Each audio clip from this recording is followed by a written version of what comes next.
امید بھی ہے, ابھی تک تو وہ پبلکلی کہہ رہے ہیں, پبلکلی پوزیشنز لے چکے ہیں, اور ان پبلک پوزیشن سے پیچھے ہٹنا, پھر جو پذیرائی انہیں ملی ہے, یہ پذیرائی کا عمل اگر وہ جاری رکھنا چاہتے ہیں, جو کہ میرا خیال ہے ان کی کوشش ہوگی, تو پھر انہیں اسی پوزیشن کو لے کر. سر ایک آخری سوال لے لیں کہ مشاہد حسین سید صاحب اور چودھری نثار علی خان صاحب اور آپ کے حوالے سے باتیں چل رہی ہیں پی ٹی آئی میں شمولیت کی, کوئی ہے ان میں صداقت؟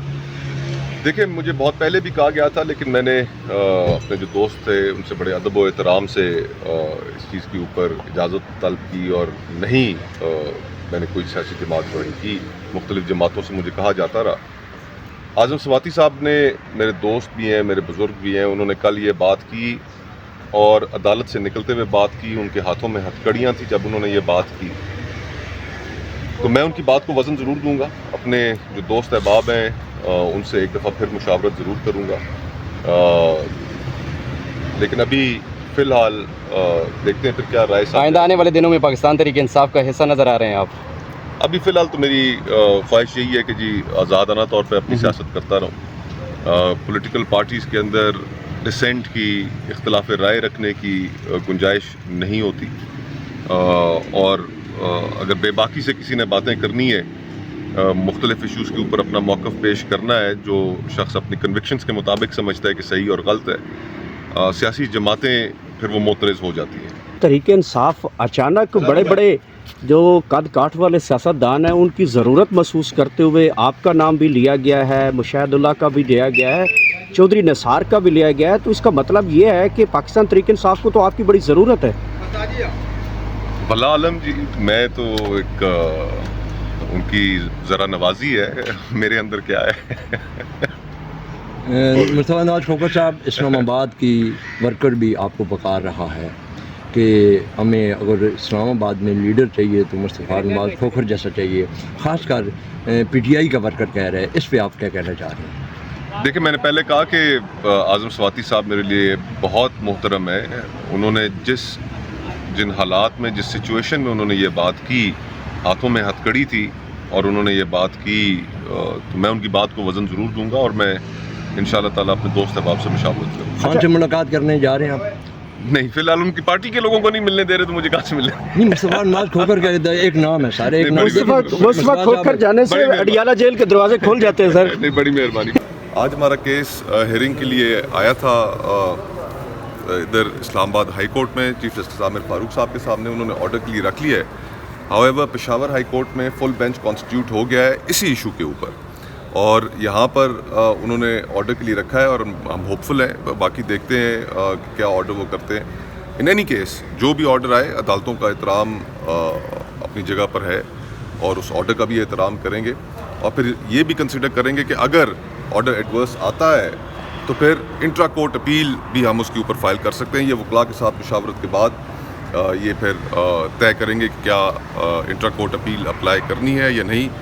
ہمارا نقطہ اپنی جگہ پر یہی قائم ہے کہ حکومت جو مجوزہ آئینی ترمیم لے کر آ رہی ہے اس میں ٹرانسپیرنسی بالکل نہیں ہے.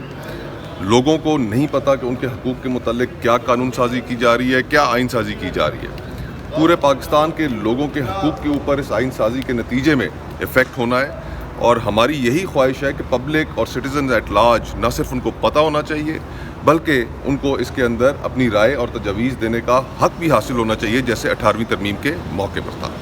شکریہ. جمہوری جماعتیں تو ہم اکثر دیکھتے ہیں کہ ایسی آئینی ترامیم نہیں لے کر آتی, اگر لے کر بھی آتی ہیں تو کم از کم وزیر قانون کو پتہ ہوتا ہے مسودے کا کہ کیا اس میں لکھا گیا. لیکن اس مرتبہ دیکھا گیا کہ وزیر قانون, ایون کہ ڈپٹی وزیر اعظم کو بھی دیکھا ہم نے, وہ بھی لا تعلقی کا اظہار کر رہے تھے کہ ابھی تک انہوں نے دیکھا ہی نہیں. لیکن ایسا قانون ہے کہ کتنے افسوس کی بات ہے کہ آج حالات اس طرح کے ہیں کہ during the proceedings chief justice Aamir Farooq صاحب نے بھی ریمارک دیا کہ شاید گورنمنٹ کو بھی نہیں پتا کہ یہ کیا لیجسلیشن آ رہی ہے, یعنی لائٹر موڈ. لیکن یہ جب لوگوں کے حقوق کے متعلق لیجسلیشنز ہوں اور ہم اتنے بے بس ہو جائیں, حکومتیں اتنی بے بس ہو جائیں. مجھے تو ذاتی طور پر اعظم نذیر تارڑ صاحب میرے دوست ہیں, بڑے بھائی ہیں, ان کا مداح بھی ہوں, لیکن بینگ اے لا منسٹر ان کو ریڈ لائنز کھینچنی چاہیے تھی کہ جناب یہ لوگوں کے حقوق کے متعلق لیجسلیشن ہے, اس کو اس طرح رات کے اندھیرے میں نہیں لے کر آنا چاہیے, لوگوں کے ساتھ شیئر کرنا چاہیے, لوگوں کے اس کے اوپر ویوز لینے چاہیے. اور بطور وکیل میں سمجھتا ہوں یہ اس کی ذمہ داری تھی، اور میں امید ہی کر سکتا ہوں کہ ان نون فرنٹیئرز پہ شاید وہ لڑائی کوئی ہمارے حقوق کے لیے لڑ رہے ہوں۔ اور اگر ریڈ لائن حکومت کے لیے کھینچ دی جائے کہ یہ ترامیم پاس کرانی اگر نہ ہوئی تو پھر اس کے نتائج ہو سکتے ہیں؟ دیکھیں حکومتیں کون سی ہیں، آج ہم جس دور میں رہ رہے ہیں ہمیں تو کوئی ابہام نہیں ہے کہ اس ملک میں اس وقت ہائیبرڈ پرو میکس چل رہا ہے۔ حکومتوں کے پاس سپیس نہیں ہے، حکومتوں کے پاس بات کرنے کی سپیس نہیں ہے۔ جو ڈیموکریٹک سپیس تھی وہ ان پولیٹیکل پارٹیز نے پچھلے چند ماہ میں اتنی سیڈ کر دی ہے کہ آج ہم تصور پیش کر رہے ہیں کہ ہم نارتھ کوریا بننے جا رہے ہیں۔ تو یہاں پر سیاسی جماعتیں اب سیاسی جماعتیں نہیں رہ گئی، ان کے اندر ڈفرینس آف اوپینین کی اجازت نہیں ہے، ان جماعتوں کے جو اندر اختلاف رائے رکھنے کا حق نہیں ہے۔ جو ایک دن پورا یہاں پر سینیٹرز اور ایم این اے صاحبان کو بٹھا کے رکھا گیا ان اینٹیسپیشن کہ لیجسلیشن آ رہی ہے، انہیں ایم این ایز اور سینیٹرز کو ایک لفظ نہیں پتا تھا اس کا۔ تو یہ کس طرح کی جمہوریت اور کس طرح کی پولیٹیکل پارٹیز کی ہم بات کر رہے ہیں؟ یہ تو اب معذرت کے ساتھ یہ تو اب ایک زمانے میں ہم بی ٹیمز کہا کرتے تھے، یہ تو اب سی ٹیم اور ڈی ٹیمز بن گئی ہیں۔ سر آپ نے ایسی پہلے ریت کبھی دیکھی کہ کوئی پارٹی اپنے ہی ایم این ایز کو پشاور میں یا کے پی کے میں چھپا رہی ہو تاکہ بعد میں انہیں کوئی مینیج نہ کر لے؟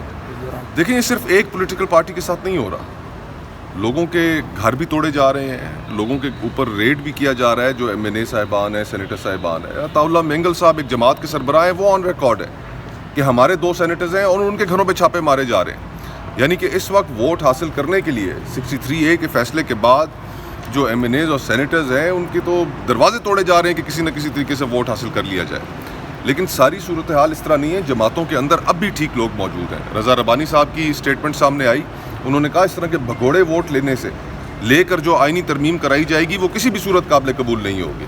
جماعتوں کے اندر سے بھی آوازیں اٹھ رہی ہیں، لوگ پریشان ہیں۔ مجھے کئی پرانے کولیگز جو مختلف پارٹیز میں ہیں وہ فون کر کے کہتے ہیں، شیئر کرتے ہیں، اپنے دل کا دکھڑا روتے ہیں کہ یہ ہم کس راستے پہ چل پڑی ہیں ہماری جماعتیں۔ تو یہ اتنا آسان نہیں ہوگا، اور اگر خدا نخواستہ اگر ہو بھی جاتا ہے بازو مروڑ کے یہ ترامیم کرا بھی لی جاتی ہیں تو پھر وکلا تیار ہیں، اور وکلا تحریک میرے خیال سے اس کے اندر کوئی کسی کو ابہام نہیں ہونا چاہیے کہ اپنے حقوق کی پروٹیکشن کے حوالے سے کہ وہ پھر وہ باہر نہیں نکلے۔ سر اس وقت جو انسانی حقوق کی خلاف ورزیاں ہو رہی ہیں، پیپلز پارٹی کے ساتھ آپ کا ایک بڑا وقت گزرا اور ہمیشہ سے ہی وہ انسانی حقوق کی خلاف ورزیوں پہ آواز اٹھاتی رہی، لیکن آج کل جو کچھ ہو رہا ہے پیپلز پارٹی کیوں خاموش ہے؟ اس کے پیچھے کیا ریزن ہو سکتا ہے؟ مجھے انتہائی دکھ کے ساتھ یہ بات کہنی پڑتی ہے کہ پاکستان پیپلز پارٹی کے لیے ہمیشہ ڈیموکریسی کی گفتگو، ہیومن رائٹس کی گفتگو، پولیٹیکل ورکرز کے رائٹس کی گفتگو یہ ان کے لیے بہت اہم تھی۔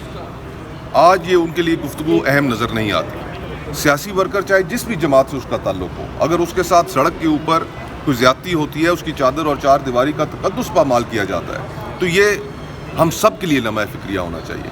تحریک انصاف کے لوگوں کے ساتھ جس طریقے سے پچھلے سال 1.5 سال کے اندر پروسیکیوشن کو پرسیکیوشن میں بدلا گیا، اس کے اوپر میں سمجھتا ہوں کہ پیپلز پارٹی کو ضرور بات کرنی چاہیے تھی، اور انہوں نے اگر بات نہیں کی، جو کہ ہمیں نہیں نظر آیا کہ انہوں نے کی کسی بھی پولیٹیکل ورکر کے لیے، تو یہ وہ بوجھ ہے تاریخ کا کہ جو پھر اٹھا کر چلنا ان کے لیے مستقبل میں بہت مشکل ہو جائے۔ سر آپ کیا سمجھتے ہیں آئینی ترامیم کا جو مسودہ ہے یہ ڈاکومنٹ اگر وہ شیئر کر دیا جاتا ہے، کیا اس کے بعد پولیٹیکل پارٹی آئینی ترمیم کے حقوق کے لیے بہتری کے لیے لائیں کریں گی کچھ اس میں سپورٹ؟